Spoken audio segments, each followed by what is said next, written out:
Yo, what's up, everybody? Okay, so I figured I'd just do this live. Makes it a lot faster to talk about a competitor that is Mint Mobile's challenger. So, yes, I had left um, Google Fi for Mint Mobile, and the reason I chose to go with Mint Mobile is because I want to be able to save some more money. So, by opting for a annual plan, allows me to not have a phone bill for an entire year.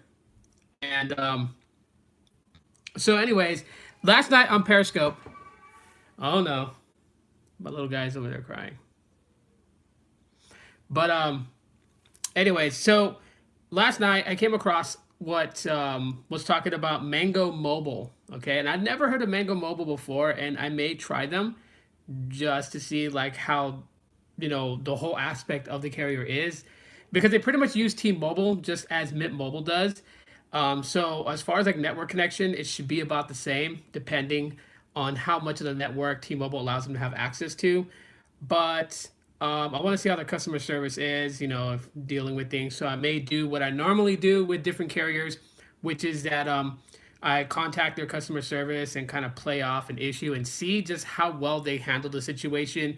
If they have a little bit of empathy and like customer service skills and things like that. But anyways, the reason why I say that Mango Mobile is going to give Mint Mobile a run for their money is because for the same amount that you would pay, say if you went with Mint Mobile, you chose a 12 gigabyte plan, and you do the year plan, right? That's $300 for the 12 gigabyte Mint Mobile plan. Currently, right now, on a promotion only, Mango Mobile is actually running something similar, which is a 12-month plan for $300, but they're giving you 50 gigabytes of LTE before you're throttled to 2G speeds, and then 20 gigabytes separate from the 50 gigs for mobile hotspot. So the 20 gigs of LTE you use hotspot does not touch your 50 gigs. And I started thinking to myself, that sounds kind of cool, considering that you're getting a lot more with Mango Mobile than you are with Mint Mobile for the same price on the yearly plan. Now with Mango Mobile, if you do 3 months of the 50 gig plan, it's $75. 6 months is $150, and 12 months is $300. So that's gonna give Mint Mobile kind of a run for their money. Because what up, Mikey? Because if Mango Mobile is just as good as Mint Mobile is, it would be a more viable option to choose Mango Mobile for 50 gigs over what Mint Mobile's offering with only 12 gigs. But again, there's a lot of things that boils down to an MVNO carrier. One of the things is also, is the network connection. They use T-Mobile, and so does Mint Mobile. So if T-Mobile works in your area, then it's going to be okay. But if T-Mobile doesn't work that good, well then obviously Mint Mobile or Mango Mobile is not going to work that good either. But there are a lot of things to consider when it comes to an MVNO service provider. You have to also think about customer service, right? Because you don't just want to go and sign up. Say like Mango Mobile has this 50 gig plan, right? You're like, it's bomb. I'm gonna do it, and I'm gonna do the 1 year plan. I'm gonna pay them $300 and get 12 months of this 50 gig plan for an entire year and not have to worry about a phone bill. And it sounds great. But let's say for some reason your phone just lost connection, right? And you're like, okay, I'm going to call Mango Mobile and get some help. Now, if their customer service is crappy, if they sound like they don't care, you're going to feel like they're not doing all that they can to kind of help out. Did you check out any of the Samsung Unpacked event? Nope, I didn't. I'm not interested in the Samsung Unpacked event. When it comes to that event, it's just not something I'm into. So, but I heard some people got excited. I heard some people were a little disappointed. So I mean, it's here, there, and everywhere.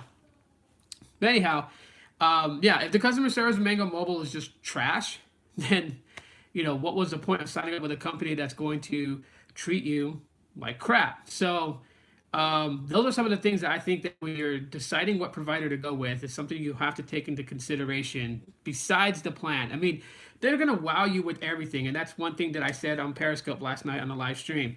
all these carriers don't care about you personally. They really don't. Okay. Sometimes you feel like that, and then you become brand loyal. Like, I ride for T-Mobile, I ride for AT&T, I ride for Verizon. But at the end of the day, none of these carriers really care about us. They don't. They care about our wallets. Like, they love my wallet. Like, this wallet right here, I know that they love, because they know this wallet has money, and that's what they want out of it. But as me as a person, they don't care. They really could care less about me. Period. So, at the end of the day, you got to look at who is going to give you the overall service, right? That means phone connection to data and voice and text. That means customer service help. That means tech support help as well. Those things matter, and those are things that people really got to take into consideration when choosing a provider. So anyways, I just wanted to drop that info. I could have recorded a video, but this is a lot faster for me to do it. So if anyone was like, hey, I really don't need fully unlimited and I need to save me some money. I loved when your channel used to be the king of Boost mobile device unboxings. That's cool and everything, Mikey, but I mean, I move on from that. The Mango Mobile sounds interesting. Yeah, that's what I thought too, because that's why I want to try it out. Because if I put Mango Mobile through its test and say like the customer service is spot on, the tech support is just top notch, it pretty much is gonna technically force Mint Mobile to reevaluate what they're giving their customers based on pricing. Because if Mint Mobile only gives you 12 gigs of LTE data and then you drop to 2G speeds, and for a yearly plan, that's $300. But if you go Mango Mobile and you sign up on that plan, and you get it where you're paying $300 annually, and you're getting 50 gigs, that's the thing. No, I wasn't the king of Boost Mobile, dude. I mean, there was a lot of to be honest with you, Mikey, I'm not the king of anything. Some of the great guys that I know that were really good with Boost Mobile coverage, Dragonic Warfare was really good. And then there was another YouTuber, Knoxville something. He actually went into Boost Mobile stores and did unboxings there. I mean, there were a lot of people covering Boost Mobile, man. I appreciate, but that's not something I would claim to be. I'm glad to hear that T-Mobile and Sprint merger has been approved today. Yeah, it is. It's cool to hear that. It's just there's still some small little hurdles that they have to finish up to get over it. And then of course the different states that were against the merger, that were blocking the merger, can just go and appeal and go to another judge and try to fight this. I just really wish that they would just say, okay, you know what, the judge approved for the merger, let's just back off and let it happen. It needs to happen. This merger needs to happen. Now there's fear from other people that's when they merge, is T-Mobile going to do it right? Because a lot of people are looking, the eyes are focused on T-Mobile because T-Mobile is advertising the best 5G. And people are noticing that that's not entirely truth just yet. I mean, they got ways to go. Tito started branching out years ago. I know because I followed. Appreciate it, R-Dog. But T-Mobile, eyes are just really on them. What do you think about customers? What about customers? You are brand loyalty to one company. There's no reason for them to be. Brand loyalty is not a thing that I would say that anyone should do, right? You should never just lock yourself to one specific carrier and say that that's the only carrier for you. Things change, right? Right now, let's say in my area, T-Mobile's totally crap. And I could be okay, T-Mobile's totally crap right now. 2 years from now, their network could build out even better out here. And then all of a sudden, my speeds with T-Mobile is great. Nothing is permanent with these companies, okay? Coverage is going to fluctuate. It's going to get good. It's going to get bad, right? T-Mobile was doing good for such a long time. Of course, obviously, adding on more subscribers basically congested their network, and it really put their network to the test to see, can they hold this amount of subscribers that they're gaining? Which is why I feel that the merger with T-Mobile and Sprint needs to happen. They need that. If they're going to properly build out 5G and actually make this good, people ask me all the time what mobile companies that have good reception. But see, here's the thing, Mikey, when it comes to that. And I stand by what I say. I don't care what anyone says. They can disagree with me on this, but I stand by what I say. I can't tell you what carrier you should go with because we live in different parts of the country. And where you're at, you may get better service with, Verizon or AT&T than here, I will get better coverage like T-Mobile and Sprint. It's never the same. That's why when I see all these comments and when people are like T-Mobile's trash, Boost Mobile's trash, Metro PCS is trash, like I don't follow those statements and those ideas because it may be trash in their area, but that doesn't speak for the entire country. Like you got a lot of ground to cover. Like you have to like travel through all 50 states. That means hopping on a boat and going to Hawaii too, to be able to actually test Boost Mobile in all those states and then come back and say if it's trash or not. You're not always going to yield the same results. So I don't stand by saying that, okay, this brand is going to be the best one for you. You have to do your own research. You have to, try out different things. Go prepaid. Get AT&T prepaid, get Verizon prepaid, get Boost Mobile, get Metro by T-Mobile, and test all four of them out for 1 month and see which one works great for you. Why do you think people say mobile company signal is trash when they don't even live in your area? Because people only go by what they experience. You got to remember, it's their experience they're projecting, okay? They're not thinking logically or rationally at that moment, especially when they're agitated and pissed off about a carrier and the connection that they've been getting.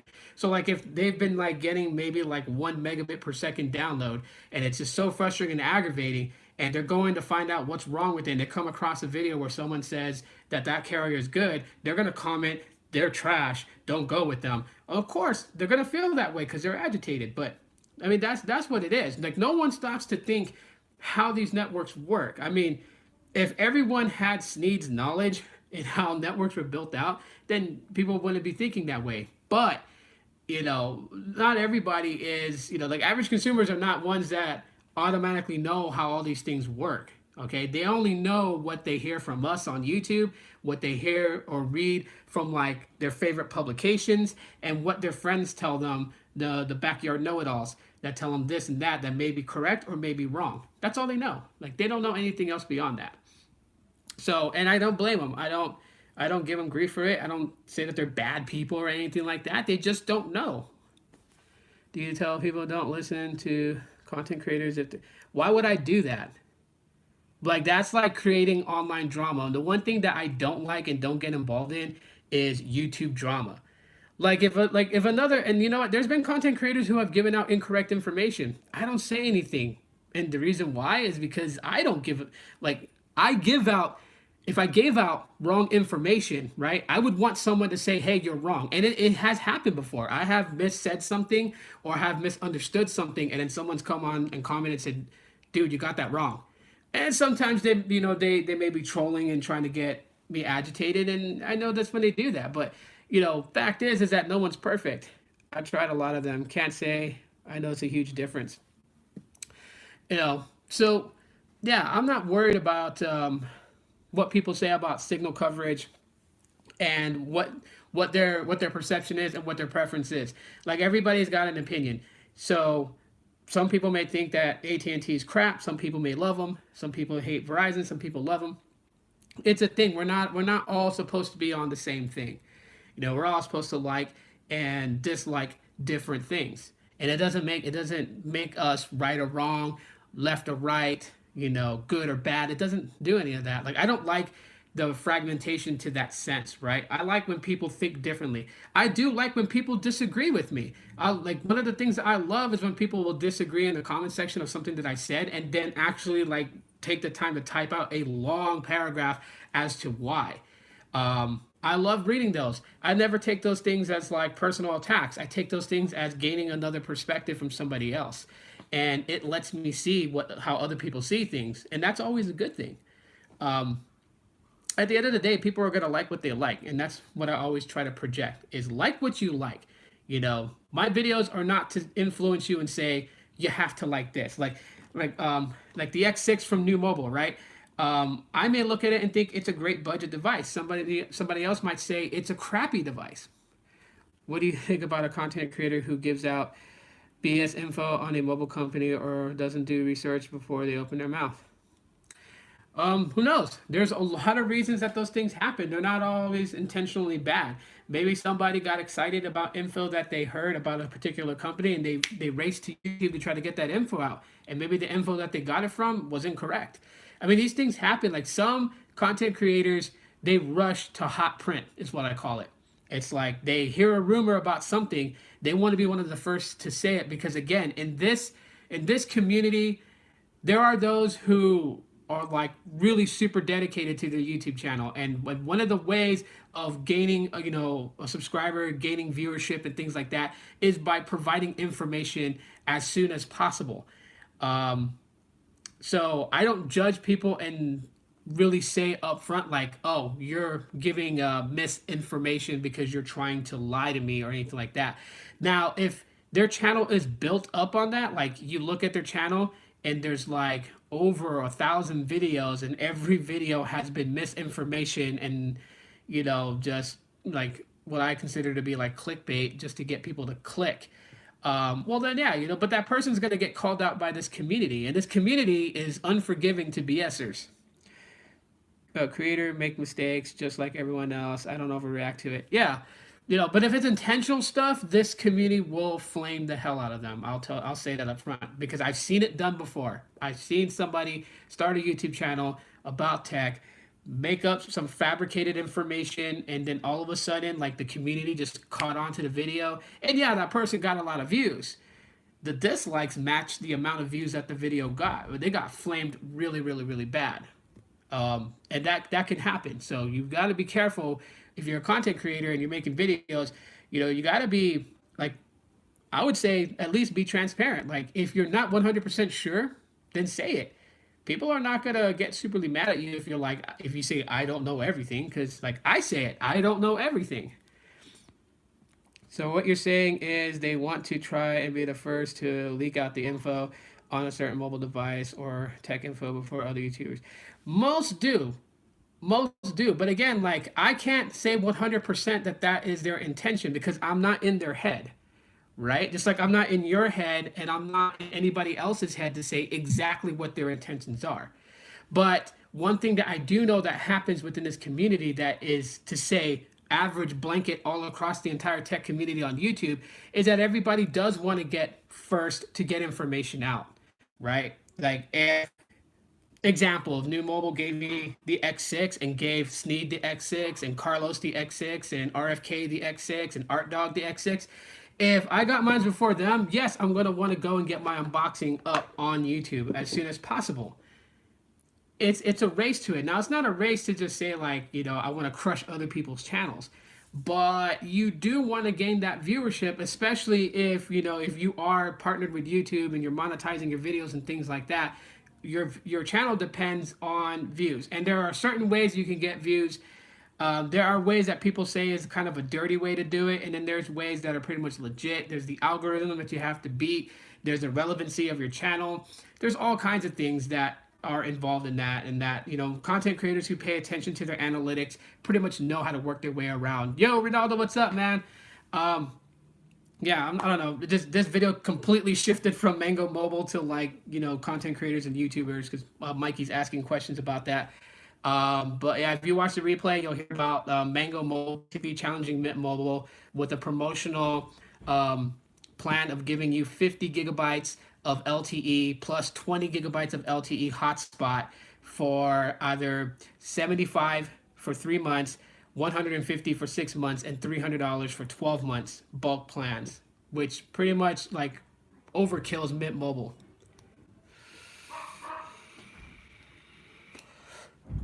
I'll say this. If you don't want barking dogs, don't get chihuahuas. Man, my dog's got 5-star security alarms. Any little creaking sound and they bark. What is Mango Mobile? Mango Mobile is just like Mint Mobile. You can actually look up their site and check it out. They sell cell phone plans in bulk. They're not super brand new. I don't know exactly how long they've been around. I just heard about them when I saw a promo that came across my Google feed. I know that they are partnered with Red Pocket, so they are with Red Pocket Mobile, which is another MVNO. And but yeah, this 50 gig is a promo plan, so it's promotional. It will eventually go away. So if anyone's actually looking to hop on a yearly plan to have 50 gigs of LTE per month, and then 20 gigs of LTE hotspot, unlimited talk and text, $300. Now's the time to probably consider them, especially if you did your taxes and you're getting a sizable tax return. What better way to not have a phone bill for the entire year by going bulk? I mean, that's the reason why I switched over to Mint Mobile, is because I wanted to save. Now, I really don't require 50 gigs of LTE because I do have Visible, which is unlimited. And yeah, so I decided to go with Mint Mobile. But I just wanted to let everyone know about Mango Mobile and just be like, yeah, this this plan is, you know, is cool. I just want to know how their service is. So I'm thinking about grabbing a 3 month plan with them and testing them out. Not just their network service because they rely on T-Mobile, but also, man, tell me why my Pixel 2 XL broke. Why did it break? What happened? What happened to the 2 XL, dude? You had to buy another one? How much did you get the other one for? Kids, it happens.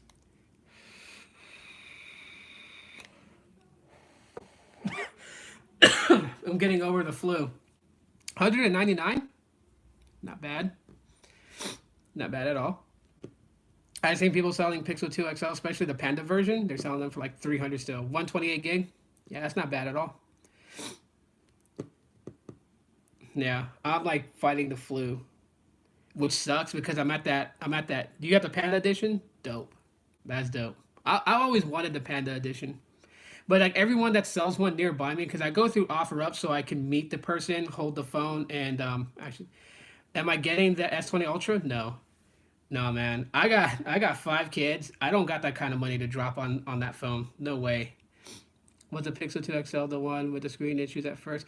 I think it was the normal size Pixel 2 that had the screen burn-in issues. I think the Pixel 2 XL didn't have screen issues at least that's what I think. I'll look back into that. But yeah, so I use OfferUp to buy phones, just because I can meet the person, hold the phone, test it, put my SIM card in, especially iPhones, right? Because people be trying to sell like iPhones on OfferUp and they forget to tell you that it's iCloud locked. So you want to be able to test the phones out. So that's how I do it.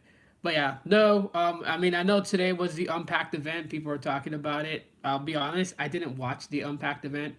Um, I'm just not interested in the Samsung Galaxy S20. I mean, I know it's a new phone. A lot of people are gonna get excited. They're gonna want to hear all the information about it, and I'm sure half the people are not gonna spend money on it. So, I'm bidding on a Pixel 3 XL 128. Really? Bidding on what? On eBay or what other site can you bid on? I don't think you bid on Swappa. Oh, you're on eBay.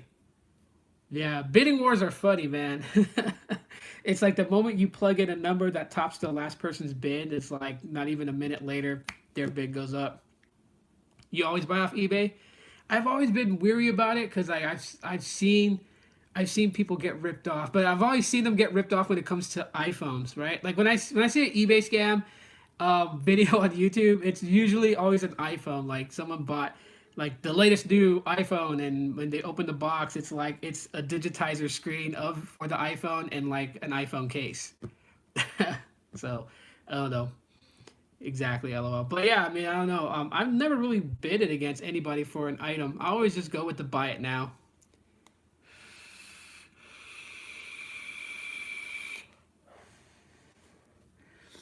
But man, the flu sucks. I hate the flu. It's like at night is when it hits me hard. That's when I get like groggy and I gotta take medicine. During the day, it feels like I have the energy, like I'm getting better. And then all of a sudden, it's just like I'm back to being ill. And like it's worse because my youngest son has it too. My second eldest son caught it first, and then he just basically spread it around the house. So everyone pretty much got it, and like me and my son are like the last ones to have it. You're looking for a 10s Max right now, 128 gig. I don't know, man. You can always try offer up too, bro, and like see who has one like nearby you that's selling at a decent price, so that way you can test out the phone first before you actually pay for it. I just kind of go that route just because it just makes it easier. And then too, like the buyer's right there, So I mean the buyer, but the seller's right there in front of you. Like either you meet them at their house or you meet them at a public place, and you do the deal right there. My rule of thumb with OfferUp is that I never show or hand the money over until after I've tested the phone. Since the seller wants to sell the phone, they should be comfortable standing next to me, sitting next to me while I go ahead and go through the phone and make sure that everything's legit. check out for cosmetic damage, check to make sure there's no locks on it. They should be comfortable in finding that. If they seem sketchy to me, even if they might be legit, I can always just walk away from it, depending on how I feel. I mean, it was one of those things. I mean, people have their preferences. My preferences is like OfferUp, or what's that other one? Let Go, or I think it's Macari is what it's called. Those things where you can buy locally. You can buy locally, or you can have it shipped to you. Because there's the shipping there's a shipping option, and then the pickup only option. And you can always you never know, you'll find people that are just trying to get rid of phones. Like I've seen in my area, and I didn't have the money at the time for it, but someone had an iPhone 10R, and they just upgraded to the 11, and they really didn't need the 10R, and they wanted it gone fast, and they put in the description that there was no locks, carrier unlocked, iCloud unlocked, ready to go, and they were actually selling it for $310. No cosmetic damage. They took photos of the phone itself, and then they were willing to meet in public, or meet at your home or their home. And I was like, that's actually a pretty good deal. I would have actually went for it, but I didn't have money for it. What are my thoughts on people financing $1,000 phones? I mean, it's really up to them. If you can maintain the payments and not default on it, that's totally fine. um, I really think it's just up to the person, if that's the way they want to go. Um, One of the things that I do know, and this is just me speaking from experience working for retention for Sprint. One of the things that I notice that a lot of people get agitated with is that when they want to leave a carrier, they think that they can just take the phone, even if they're not done paying it off. They need to just take it and go to another provider because it's their phone. Like they've been with the company for like 6 months. They've had the phone for 6 months. They feel like they could just take it and go anywhere. When you hit them with that, you have to pay it off. They get totally pissed off, and they don't want to hear what you have to say, regardless if you try to calm them down and say, hey, you've only paid 6 months of your 24-month obligation. You still got to pay that remaining balance to get it unlocked to go to another provider. So those are some of the things that I noticed that happens with financing phones. But if people want to finance $1,000 phone, that's them. But they can't blame anybody else but themselves if they fall into a financial hardship. I mean, today phones are going over $1,000, and I really don't think that they should. Um, I honestly, and this is just my opinion, but I feel like that these companies are just like, well, let's give it this feature and that feature, and then we're just, hopefully no one asks us to justify why we're charging 1,000 for this phone, or 1,500 for this phone, or $1,700 for this phone. It's like, oh well, the phone can unlock with your face. That's the reason why something that technically would only cost us 800 to build, we decided to charge you 1,700, double our profit on it. Or something that costs only 400 to make, they would sell it for 1,000, profit $600. It's, to me, it's just the craziest thing. If you're gonna go over $1,000 on the phone, yeah, you gotta really look at what you're about to get yourself into, because you're talking about, like, phones are fragile, right? Like, we drop our phones. We're human. We don't have Spider-Man grip to hold onto our phones all the time. I mean, that's why you see people with smashed iPhone screens and they're still walking around with it, because they don't have the money, or they just don't want to pay to have the screen service, right? Like, these things happen. So when you drop $1,000 phone, that's kind of sickening, in my opinion. It's like, oh, you just paid $1,000 for that thing. And what's worse is like with any new flagship that comes out, you pay $1,000 for it, and then 6 months from now it goes on sale, and it's like $599 on sale right now. So then it's like someone else gets it for $599. Like me, I'm not a flagship chaser. I don't care to have the flagships on the day they come out. I just don't. I can wait. Like the Pixel 4, I may still want to get it. I know I'm not getting it like I said I was. Now I'm gonna wait till that phone goes down to maybe like $300, and then I'll get one. And it'll have the software updates from like different different security patches and things like that, and maybe some of the issues that are experienced in the beginning will be patched and fixed by the time I get one. Because that's one thing I'm noticing a trend of from all these carriers, is that not carriers, but phone manufacturers, is that they put out a flagship. It's got bugs and issues when it comes out. You got to wait for software security patches to fix those bugs and issues. Like, why can't the phone be beta tested as it's supposed to have been months before release, and then release it just fine. That's probably one of the biggest things that I think that Google failed with the Pixel 4 was like they gave these phones out ahead of launch for people to test it. Did people not notice that the phones were unlocking with your eyes closed? Like those are some of the things that I raise a question to, and it's like, okay, you put the phone out $899 to start. And it's like, no, not with those problems. I'll wait. Eventually, the phone will like Pixels get better over time. I know I have the Pixel 3, and it has gotten better over time. I thought there was an issue with the audio until I realized it was just the speaker port being dusty and clogged up. As soon as I put a couple of drops of water on the speaker port and like was playing music on the phone and was literally like blasting water, I seen dirt come out of it. And all of a sudden, the audio when I played videos was a lot louder. And then, of course, when I recorded video, the audio was a lot louder that it picked up my voice. So it was like, yeah. But Pixels get better over time. So that's the thing with me when it comes to like $1,000 devices and things like that. I just don't think that people really need to rush out and get those phones specifically. Like, I mean, okay, if you have the Galaxy S5 and you're looking to upgrade, that would be a massive upgrade jump. If you have the money to spend on it, that's entirely up to you. But me personally, my opinion, I wouldn't do it. But that's just me. Doesn't mean that, I'm right. You do what you want. Like you're a grown person with a brain. You can think for yourself. I just think that these companies really are really starting to get us on that hamster wheel where it's like, keep feeding us features that just make us go, and wow. And then it's like, by the way, the price goes for $1,299 and it's justifiable for these features. And it's like, but people will buy into it. Like, why? The technology's growing, I get that, but still, why? Like, someone really tell me a good reason why a smartphone packed full of good features, useful features, and gimmicky features needs to cost $1,200, $1,400. If someone could do that and comment, then you know what? Then maybe I'll change my opinion on it, but I doubt it. I mean, I always look at it like you go outside, you spent $1,200 on a phone, and you're like, I spent $1,200 on this. And then your neighbor pulls up in a very decent, nice, good condition, good looking used vehicle and said, I got this for $1,200. It's like, okay. Those things come to mind when it comes to pricing of smartphones. So, yeah. So anyways, here in a little bit, I'm going to jump off here. I've been like live streaming for like half an hour. And then I'm going to go ahead and just release the unboxing of the Mud X6. The new Mobile X6 that I just recently got. I'll show that unboxing here. I have it's been uploaded already. I just been waiting to release the video. So I'm going to release it right after I'm done with this broadcast. And then, yeah, I'm going to go rest and continue fighting the ever good fight of the flu.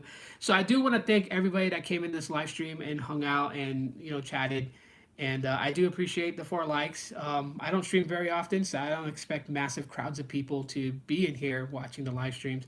I live stream just every now and then, and I stream on Periscope too. So if you guys want to, I'm actually going to stream later on Periscope. I'm at 99 broadcasts on Periscope. I'm about to hit 100 broadcasts, so I'm going to do that later. But yeah, let me just release that new Mobile X6 unboxing video for you guys. So you guys want to check that out, you guys can. And yeah, before I end this, I'm going to make it available. And now it should be available.